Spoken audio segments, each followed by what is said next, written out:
Hi friends, welcome to our channel. Today discussing about the subject name Telugu methodology.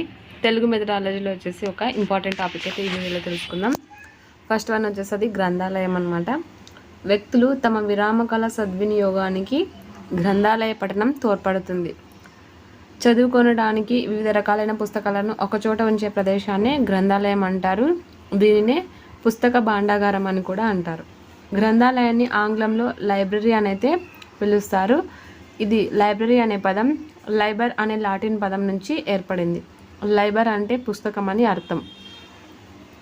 జాతీయ, రాష్ట్ర, జిల్లా, గ్రామ స్థాయిలో ఉన్న ప్రజలందరికీ అందుబాటులో ఉండే గ్రంథాలయాన్నే ప్రజా గ్రంథాలయం అని పిలుస్తారు.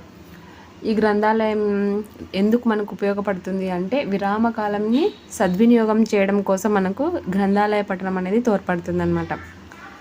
నెక్స్ట్ వన్ వచ్చేసి మనం చదువుకోవడానికి వివిధ రకాలైన పుస్తకాలన్నీ ఒకే చోట చేర్చి ఉంచే ప్రదేశాన్ని గ్రంథాలయం అని పిలుస్తారు. దీన్నే తెలుగులో పుస్తక భాండాగారం అంటే అన్ని పుస్తకాలు ఒకే చోట ఉంటాయి కాబట్టి అది భాండాగారం.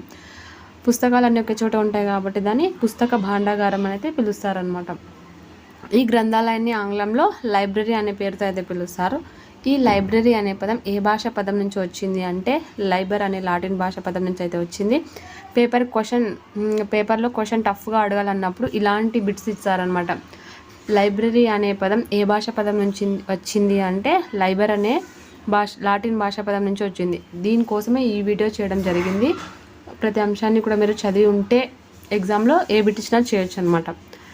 లైబ్రరీ అనేది లైబర్ అనే లాటిన్ భాష పదం నుంచి ఏర్పడింది. లైబర్ అనగా పుస్తకం. ఇంకొకటి లైబర్ అనగా ఏంటి అని అడగచ్చు, కానీ అది పెడతారు. కానీ ఏ భాష పదం నుంచి వచ్చిందో మనకు తెలియకపోతే, చదివి కన్ఫర్మేషన్ తెలుసుకోకపోతే తప్పు ఆన్సర్ అయితే పెట్టే అవకాశం ఎక్కువగా ఉంటుందన్నమాట. సో లైబర్ అనేది లాటిన్ భాష పదం నుంచి ఏర్పడినటువంటిది. లైబర్ అంటే పుస్తకం అని అర్థం.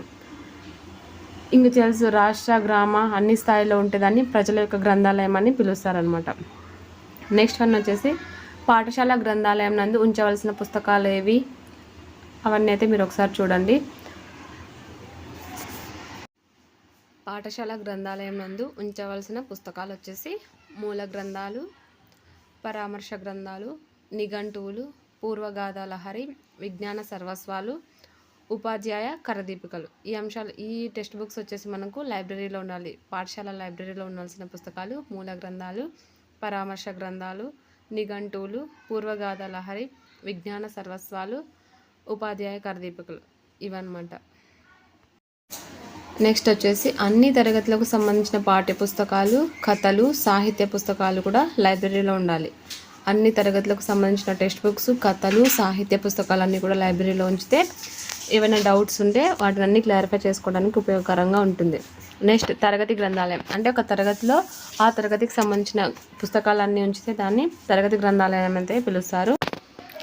తరగతి గ్రంథాలయం అంటే విద్యార్థులకు సౌకర్యవంతంగా ప్రతి తరగతి గదిలో ఒక చోట గ్రంథాలయ పుస్తకాల అరను ఏర్పరిచి పుస్తకాలన్నీ కూడా తరగతి విద్యార్థుల స్థాయికి తగిన విధంగా ఉండేలా ఉంచుతారనమాట. తరగతి గ్రంథాలయంలో ఆ విద్యార్థి స్థాయికి తగిన పుస్తకాలు మాత్రమే ఉంచాలన్నమాట. గ్రంథాలయం నందు ఉపయోగించాల్సిన రిజిస్టర్లు 2 ఉన్నాయి. ఒకటి వచ్చేసి క్యాటలింగ్ రిజిస్టర్, సెకండ్ వన్ వచ్చేసి ఇష్యూ రిజిస్టర్ అనమాట.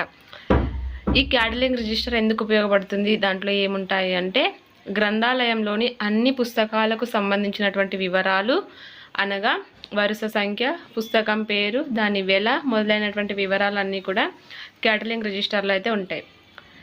దీని ద్వారా విద్యార్థి తనకు కావాల్సినటువంటి పుస్తకంను ఎంపిక చేసుకునేందుకు అవకాశం ఉంటుంది. ఇది ఎలా అడిగే అవకాశం ఉంటుందంటే క్యాటలింగ్ రిజిస్టర్ నందు ఉన్నటువంటి అంశాలు ఏవి అని అడిగినట్లయితే దీంట్లో వరుస సంఖ్య, పుస్తకం పేరు, వేల అవన్నీ కూడా మనం క్యాటలింగ్ రిజిస్టర్లో అయితే నమోదు చేస్తారు.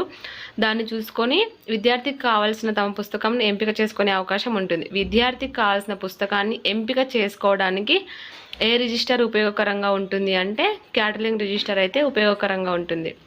నెక్స్ట్ వన్ అయినటువంటి ఇష్యూ రిజిస్టర్ చూసినట్టయితే ఒక్కొక్క విద్యార్థికి ఒక్కొక్క పేజీని కేటాయించి వారి పుస్తకాలు తీసుకున్నప్పుడు వారు ఏవైనా పుస్తకాలు తీసుకున్నప్పుడు దాంట్లో నమోదు చేయాల్సి ఉంటుంది. మనం డిఎడ్ చేసేటప్పుడు చూసినట్టయితే మనకి లైబ్రరీలో ఏదైనా టెక్స్ట్ బుక్ తీసుకుంటే మన నేమ్ రాసి మనకు సంబంధించి ఏ బుక్స్ తీసుకున్నాం, తిరిగి ఎప్పుడు రిటర్న్ ఇచ్చినామో అన్ని అంశాలు దాంట్లో ఉంటే తిరిగి కాలేజ్ వదిలేసేటప్పుడు ఆ గ్రంథాలయానికి వెళ్ళి అక్కడ లైబ్రరీలో మన నేమ్ అంతా టెక్స్ట్ బుక్స్ ఇచ్చినట్టుగా రాయించుకొని రావాలి. అది ఇష్యూ రిజిస్టర్లో మన నేమ్ ఉంటుంది. మనం ఏ బుక్స్ తీసుకెళ్ళాం, అన్ని రిటర్న్ చేసినామా లేదా అని క్లియర్ చేసుకొని రావాల్సి ఉంటుంది. అక్కడ మన కోసం వాడే రిజిస్టర్ ఏదంటే ఇష్యూ రిజిస్టర్ అనమాట. ఇది వచ్చేసి మనకు గ్రంథాలయానికి సంబంధించిన అంశం. దీంట్లో వన్ ఆఫ్ ద ఇంపార్టెంట్ ఏంటంటే లైబ్రరీ అనే లాటిన్ భాషా పదం నుంచి వచ్చింది. అది చాలా ఇంపార్టెంట్, నేర్చుకోండి. Don't time waste, do subscribe.